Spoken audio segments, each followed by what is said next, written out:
শেষ প্রশ্ন। অনেক মানুষের মধ্যে একটা কৌতূহল আছে যে পুরী মানেই রথযাত্রা। রথযাত্রার জন্য যে তিনটে রথ জগন্নাথ দেব, বলরাম এবং সুভদ্রার জন্য থাকে, সেই রথের পর কি হয়? অনেকে রথের চাকা, রথের সিংহাসন এগুলো চায়। এগুলো কি কোথাও অকশন হয়? এগুলো কি পাওয়া যায়? এগুলো কি মানুষ নিতে পারে? এইটা যদি মানুষকে একটু জানিয়ে দেন। শুনুন, কথায় আছে রথের ত্বম বামনেম দৃষ্টা পুনর্জন্মে ন বিদ্যতে। ঠিক আছে, রথের উপরে জগন্নাথ দেবকে, এত বড় রথের উপরে প্রভু না ছোট্ট বামনের মতন হয়ে যান। ঠিক আছে, এত বড় রথ, মানে এত বড় আমাদের প্রভু, কিন্তু রথের মধ্যে উনি যখন বিদ্যমান হন না, উনি একটু ছোট দেখতে মনে হন। তাই ওনাকে দেখলে না পুনর্জন্মে মানুষ আর পড়ে না। ঠিক আছে, প্রত্যেক বর্ষে রথ নতুনভাবে হয়। রথের রথযাত্রা সরে যাওয়ার পর রথের যে অংশ বিশেষগুলোকে স্পেসিফিকলি কটা জিনিস আছে যেগুলোকে প্রত্যেক বর্ষ বানানো হয় না। যখন প্রভুর নবকলেবর হয়, নবকলেবরের সময় প্রভুর সারথীকে বানানো হয়, 500 দেবাদেবীদেরকে বানানো হয়, ঘোড়াগুলো বানানো হয়, আরও এমনি অনেকগুলো মূর্তি আছে যেগুলোকে বানানো হয়। ওই মূর্তিগুলোকে ছেড়ে দিলে বাকি যতগুলো রথের যে পার্টসগুলো আছে, ওগুলো রথ হয়ে যাওয়ার পর ওগুলোকে সবকে প্রপারলি ওকে ডিসম্যান্টেল করা হয়। ডিসম্যান্টেল মানে করা হয় কি না, ওকে কোনো আগুনে পোড়া হয় না, কিছু করা হয় না, ওকে আগে ভেঙে দেওয়া হয়। ভেঙে দিয়ে ওগুলো যখন পার্টগুলো যখন বেরিয়ে গেল, ওর মধ্যে কটা সিলেক্টেড পার্টসগুলো আছে, যে পার্টসগুলোকে সে জগন্নাথ টেম্পলের ওয়েবসাইটের মধ্যে ওই পার্টসগুলোকে অপশন করানো হয়। ঠিক আছে, সেই অপশনের ভেতরে আপনি প্রভুর তিনটে সিংহাসনও দেখতে পারবেন, আচ্ছা চাকাগুলোও দেখতে পারবেন। আচ্ছা।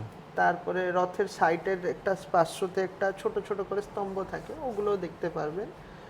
আর এখন এতটা মানে পাবলিকদের সংখ্যা বেড়েছে, লোকেরা আগে থেকেও মন্দিরকে চিঠির থ্রুতে অ্যাপ্লাই করে রাখে। এখন মনে হয় অপশনের ফোরামটা কিছু রিজনের জন্য বন্ধ আছে, ওরা লোকজন কিন্তু আগে থেকে কিন্তু করে কিন্তু রাখে, যে যাতে কোনো কিছু প্রবলেম যাতে কিছু না হয়। ওই জন্য লোকজন আর চাইলে অ্যাপ্লাই করতেই পারে। মানুষ চাইলে কিনতে পারবে হ্যাঁ হ্যাঁ রথের চাকা, মানে হ্যাঁ, তিনটে রথেরই কথা বলছেন? তিনটে রথেরই চাকা, সিংহাসন? সিংহাসনও কিনতে পায়।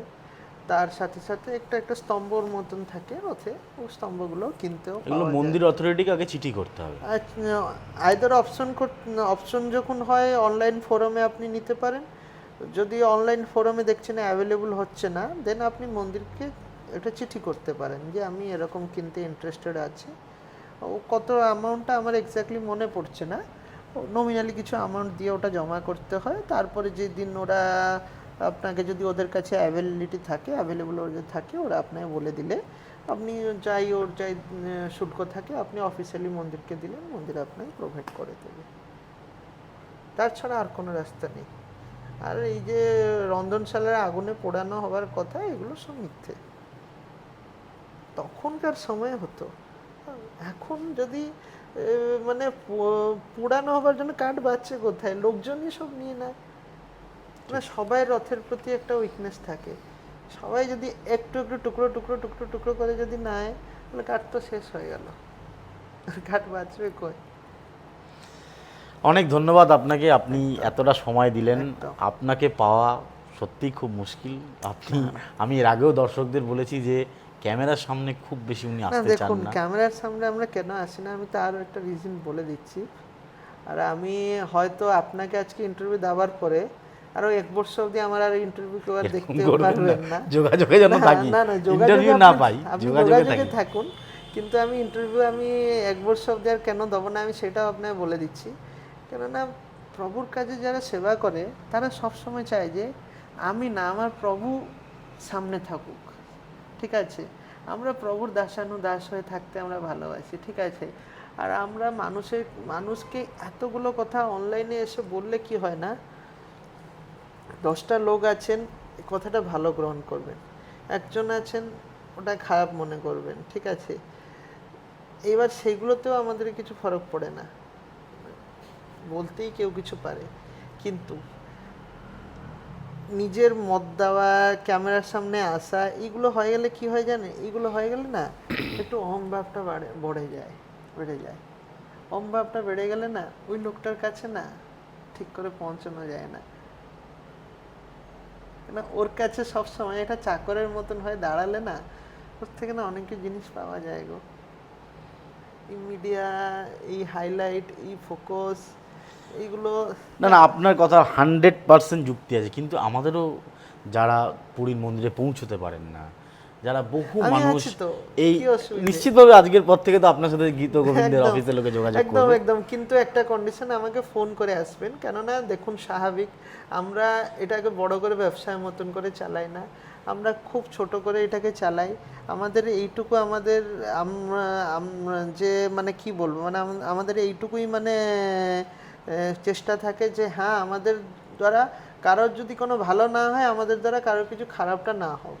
আর আমরা আমাদের স্টাফদেরকে মোটা করে কোনো স্যালারি দিয়ে রাখি না, আমরা খুব খুচরো পয়সা দিয়ে রাখি, তাই আমাদের কাছে বেশি স্টাফরা নেই, অল্প স্টাফরা আছে, কিন্তু আমরা তাদেরকে আগে থেকে বলে দিলে ওরা আমাদের জন্য কাজ করে। আর বিশ্বাস করুন, কাউকে ফোর্সফুলি কোনো রকমের পয়সা দিতে হবে না।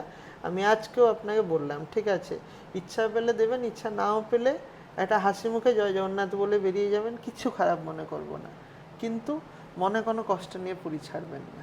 না, আপনার ফোন নাম্বারটা আমি আমার পেজে নিশ্চয়ই দেবো, একদম একদম। কিন্তু আপনার কাছে এটাই আমার অনুরোধ রবে, আপনি ক্যামেরার সামনে আসেন না, ইন্টারভিউ দেন না, সব আপনার কথার 100% তার সত্যতা আছে, যুক্তি আছে, কিন্তু বহু দর্শক আছে, বহু মানুষ আছে যারা এই যে ছোট ছোট বিষয়, যেমনটা কঞ্চি, রথের চাকার অকশান হয়, মন্দিরে প্রবেশ করা, আপনি যেমন বলছিলেন আগেই গিয়ে মন্দির প্রবেশ করুন তারপর স্নান করবেন, এই ছোট ছোট বিষয়গুলো মানুষ জানতে চায়, এবং হয়তো আপনাদেরকে এত মানুষ ওখানে গিয়ে পাবেও না, আপনাদেরকে খুঁজেও পাবে কি না ঠিক থাকে না, আপনারা ব্যস্ত থাকেন, ফলে এই প্রশ্নগুলো মানুষের মধ্যে মন্দিরে পুজো দেওয়ার পর ঘোরাফেরা করে, তার উত্তরের জন্য আমরা এই সোশ্যাল মিডিয়া প্ল্যাটফর্মটাকে ব্যবহার করলাম। আমরা আপনার কাছে কৃতজ্ঞ যে আপনি আমাদেরকে এতটা সময় দিয়েছেন, তবে আগামী 1 বছর আর বিরক্ত করছি না, তবে 1 বছর পর আবার আপনাকে বিরক্ত করব, প্রত্যেক বছর রথের পরে আমাকে বিরক্ত করব, ঠিক আছে, এবং আরো অজানা কিছু কথা আপনার কাছ থেকে জানবো। একদম একদম। আর রথে আমি প্রত্যেক বছর প্রভুর থেকে যাই এক্সপিরিয়েন্স কামাবো সেটাও আমি আপনার সঙ্গে শেয়ার করব, কথা দিচ্ছি। জয় জগন্নাথ। জয় জগন্নাথ। সবাই ভালো থাকবেন। নিশ্চিত করে ওনার বক্তব্য আপনারা শুনলেন, আরও ওনার বক্তব্য শুনবেন। আমরা খুব ছোট ছোট পার্ট করে, লম্বা ইন্টারভিউটা যদি দেওয়া সম্ভব হয় নিশ্চয়ই দেবো, নাহলে ছোট ছোট পার্ট করে আপনাদের ইন্টারভিউটা দেখাবো। সবাই ভালো থাকবেন, নমস্কার।